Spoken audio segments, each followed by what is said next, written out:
क्या आप जानते हैं कि वह कौन सा देश है जहां के नागरिक सांप से बनी शराब को पीना पसंद करते हैं? या फिर क्या आप उस जगह के बारे में जानते हैं जहां जीवित लोगों को कब्र में दफना दिया जाता था? क्या आपको उस अद्भुत देश के बारे में जानकारी है जहां ग्राहक को उसके शारीरिक आकार के हिसाब से डिस्काउंट दिया जाता है? अगर नहीं तो बने रहिए इस वीडियो के अंत तक। नंबर 1, क्या आप जानते हैं कि कुछ जीव सिर्फ धरती पर ही नहीं बल्कि स्पेस में बच्चे पैदा करने में माहिर हैं, जिसमें से एक है कॉकरोच। धरती पर तो कॉकरोच का इतिहास बहुत ही पुराना है, जो तरह तरह की बीमारियां फैलाने के लिए भी जाना जाता है। लेकिन क्या आप ये जानते हैं कि इस छोटे से कीड़े ने स्पेस में बच्चे पैदा करने का वर्ल्ड रिकॉर्ड बनाया है? अगर नहीं तो अब जान लीजिए। दरअसल रूस के एक स्पेस मिशन के दौरान प्रेग्नेंट कॉकरोच भी अंतरिक्ष में भेजा गया था, जिसने 12 दिन अंतरिक्ष में यात्रा करने के बाद 30 बच्चों को जन्म दिया। यह पहली बार था जब किसी जीव या कीड़े ने अंतरिक्ष में यात्रा करने के दौरान बच्चों को जन्म दिया हो। इस तरह एक मादा कॉकरोच ने अंतरिक्ष में बच्चों को जन्म देकर यह साबित कर दिया कि इस कीड़े के लिए कुछ भी नामुमकिन नहीं है। नंबर 2 सितंबर 1666 को लंदन में दुनिया की सबसे भयानक आग लगी थी, जिसका जिक्र इतिहास के पन्नों में भी मिलता है। इस आग की वजह से 13,200 घरों के साथ साथ 87 चर्च जलकर राख हो गए थे, जबकि 70,000 से ज्यादा लोग रातों रात बेघर हो गए।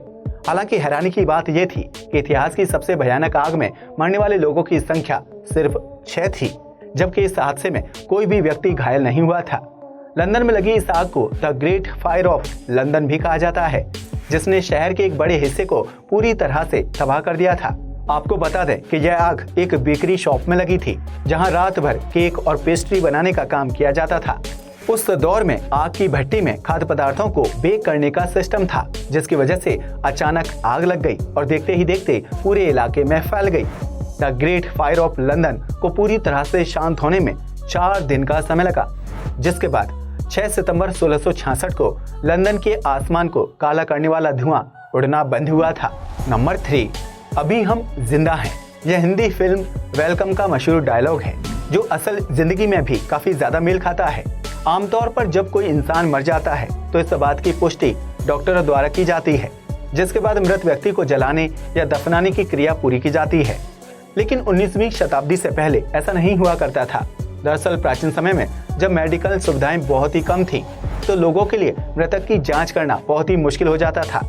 ऐसे में फ्रांस या स्पेन जैसे देशों में अगर कोई व्यक्ति बेहोश हो गया या फिर बहुत देर तक सोता रह गया, तो लोग उसे मृत मान लेते थे।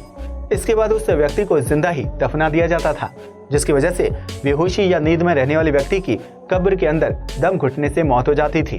इसके बाद वहाँ के लोगों ने इस समस्या को हल करने के लिए एक खास तरीका निकाला, जिसके तहत कब्र के ऊपर एक बेल लगा दी जाती थी।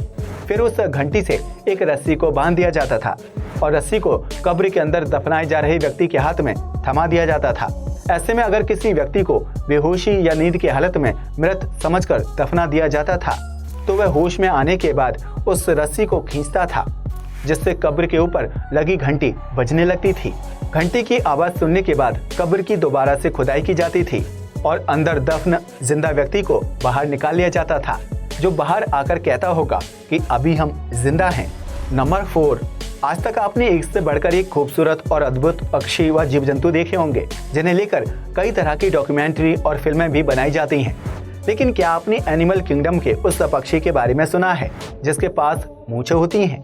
अगर नहीं तो हम आपको बता दें कि उस अद्भुत पक्षी का नाम इंका टर्न है, जिसके पास सफेद रंग की बेहद खूबसूरत और लंबी मूंछ होती है। यह खास पक्षी मुख्य रूप से पेरू और चिली जैसे देशों में पाया जाता है, जिसका शारीरिक रंग काला और चोंच व पैरों का रंग नारंगी होता है। इंका टर्न मुख्य रूप से छोटी मछलियों और कीड़े मकोड़ों को खाकर जीवित रहता है, जो हवा में उड़ने के साथ साथ पानी के अंदर भी गोता लगाने में सक्षम है। नंबर 5, अगर आप अलग अलग प्रकार का खाना खाने के शौकीन हैं और वाइन भी पीना पसंद करते हैं, तो भूलकर भी चीन की तरफ रुख मत कीजिएगा। इस देश में खाने पीने के नाम पर ऐसी डिश सर्व की जाती हैं जिन्हें देखकर ही आम इंसान को उल्टी आ जाए। इतना ही नहीं, चीन के लोग वाइन के साथ छेड़छाड़ करने से भी पीछे नहीं हटते हैं और बहुत ही खतरनाक तरीके का ड्रिंक पीना पसंद करते हैं। इस देश में स्नेक वाइन बहुत ही प्रचलित ड्रिंक है, जिससे ज्यादातर लोग अपने फूड के साथ पीना पसंद करते हैं। इस ड्रिंक को तैयार करने के लिए जिंदा सांप को शराब और पानी के मिश्रण में डाल दिया जाता है। फिर उसे बोतल में बंद करके महीनों तक तैयार होने के लिए छोड़ दिया जाता है। इसके बाद बोतल में तैयार स्नेक वाइन को सर्व किया जाता है, जिसे पीने से इंसान की जान भी जा सकती है। दरअसल स्नेक वाइन को पीने से पहले पानी और शराब का सही मिश्रण तैयार करना जरूरी है। इसके साथ ही ये भी ध्यान रखना होता है कि ड्रिंक में सांप के जहर की मात्रा सीमित हो। अगर स्नेक वाइन में जहर की मात्रा जरूरत से ज्यादा होती है तो उसका सेवन करने से इंसान की पल भर में मौत हो जाती है। हालांकि इसके बावजूद भी चीन के पारंपरिक खान पान में स्नेक वाइन का सेवन करना बहुत ही जरूरी माना जाता है, ताकि उसमें मौजूद जहर और अन्य तत्वों से बॉडी को ताकत मिल सके। इतना ही नहीं, चीन के लोगों का मानना है कि स्नेक वाइन पीने से पुरुषों में स्पर्म क्वालिटी बेहतर होती है, जबकि महिलाओं के चेहरे का ग्लो बढ़ता है और उन्हें जल्दी बुढ़ापा नहीं आता है। नंबर 6, आज के आधुनिक युग में हर चीज बहुत ही तेजी के साथ बदल रही है, जिसकी वजह से इंसान मशीनों का इस्तेमाल काफी ज्यादा करने लगा है। यही वजह है कि डोमिनोज ने भी पिज्जा डिलीवर करने के लिए एडवांस टेक्नोलॉजी का सहारा लेना शुरू कर दिया है, ताकि ग्राहकों को खाने के लिए ज्यादा इंतजार ना करना पड़े। इसके लिए डोमिनोज ने न्यूरो नामक एडवांस इलेक्ट्रिक कार के जरिए डिलीवरी करना शुरू कर दिया है, जिसके तहत ग्राहक को एक पिन मैसेज किया जाएगा। इसके बाद यह कार घर के बाहर आएगी और ग्राहक को उसमें अपना पिन नंबर एंटर करना होगा, जिसके बाद कार का दरवाजा खुलेगा और ग्राहक को अपना ऑर्डर उठाना होगा। हालांकि अभी इस इलेक्ट्रिक कार का ट्रायल हो रहा है। अगर यह ट्रायल कामयाब रहा तो अमेरिका में लोगों को कार से पिज्जा डिलीवर किया जाएगा। नंबर 7, आज तक आपने 6 उंगलियों वाले शख्स के बारे में सुना होगा, जिसके अंगूठी के पास एक अतिरिक्त उंगली पैदा हो जाती है। इस तरह हाथ में 6 उंगलियां मौजूद होने वाले इंसान को बहुत ही लकी माना जाता है। लेकिन क्या आपने कभी 8 से 9 उंगलियों वाले शख्स के बारे में सुना है, जिसके हाथ में अंगूठा ही नहीं होता है? अगर नहीं तो हम आपको बता दें कि यह कोई चमत्कार या फोटोशॉप तस्वीर नहीं है, बल्कि यह एक खास तरह की बीमारी है। हाथों में होने वाली इस अजीबोगरीब बीमारी को मिरर हैंड सिंड्रोम कहा जाता है, जिससे पीड़ित व्यक्ति के हाथ में 5 नहीं बल्कि 8 से 9 उंगलियां होती हैं। इतना ही नहीं, इस बीमारी से पीड़ित व्यक्ति के हाथ में अंगूठा नहीं होता है, जबकि 4 उंगलियां एक तरफ और 4 उंगलियां दूसरी तरफ पैदा हो जाती हैं।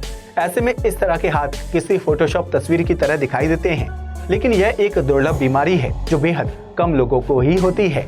नंबर 8, आमतौर पर हम सामान्य आकार के फल और सब्जियों का सेवन करते हैं, जो लगभग सभी देशों में एक जैसे होते हैं। लेकिन अगर आप अलास्का में उगाए जाने वाले फल और सब्जियों को देखेंगे तो यकीनन आपके होश उड़ जाएंगे। दरअसल अलास्का में उगने वाले फल और सब्जियों का आकार सामान्य की तुलना में 20 गुना ज्यादा बड़ा होता है, जिसकी वजह से जहां पत्ता गोभी से लेकर आलू तक सभी खाद्य पदार्थों का साइज बहुत ही बड़ा होता है। असल में दुनिया के दूसरे देशों में उगाए जाने वाले फल और सब्जियों को दिन में 8 से 9 घंटे धूप मिलती है, जबकि अलास्का में उगाए जाने वाले खाद्य पदार्थों को पूरे 20 घंटे धूप में रहना पड़ता है। ऐसे में जरूरत से ज्यादा धूप और पोषक तत्व मिलने की वजह से अलास्का के फल और सब्जियों का साइज सामान्य से काफी विशाल हो जाता है, जिसकी वजह से एक पत्ता गोभी का वजन भी 4 से 5 किलोग्राम तक पहुंच जाता है।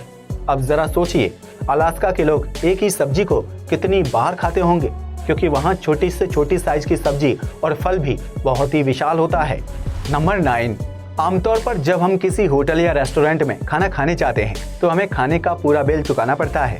लेकिन अगर आप म्यांमार में मौजूद हैं तो वहाँ के होटल और रेस्टोरेंट में खाना खाना आपके लिए सबसे बेहतरीन डील साबित हो सकता है। दरअसल म्यांमार में पतले लोगों को फिट और स्मार्ट समझा जाता है। ऐसे में वहाँ मौजूद रेस्टोरेंट और होटल में एक खास तरह का कॉन्टेस्ट चलाया जाता है, जिसके तहत रेस्टोरेंट के बाहर जेल की सलाखों जैसी आकृति बनी होती है और हर ब्लॉक का आकार अलग अलग होता है। अगर ग्राहक किसी भी ब्लॉक के आर पार जाने में कामयाब हो जाता है तो उस ब्लॉक के हिसाब से डिस्काउंट दिया जाता है। जेल की इन सलाखों में सबसे पतले और छोटे ब्लॉक को पार करना बहुत ही मुश्किल है, जिससे बेहद पतला इंसान ही पार कर सकता है। ऐसे में अगर कोई व्यक्ति सबसे पतले ब्लॉक के आर पार जाने में कामयाब हो जाता है तो उसे रेस्टोरेंट में 100% डिस्काउंट के साथ फ्री खाना सर्व किया जाता है। यह स्कीम उन लोगों के लिए बहुत ज्यादा फायदेमंद है जो बहुत ही पतले हैं और ढेर सारा खाना खाने के बाद भी उन्हें मोटापे का शिकार नहीं होना पड़ता है। आज के लिए बस इतना ही। वीडियो पसंद आया हो तो इसे लाइक और शेयर करें। धन्यवाद।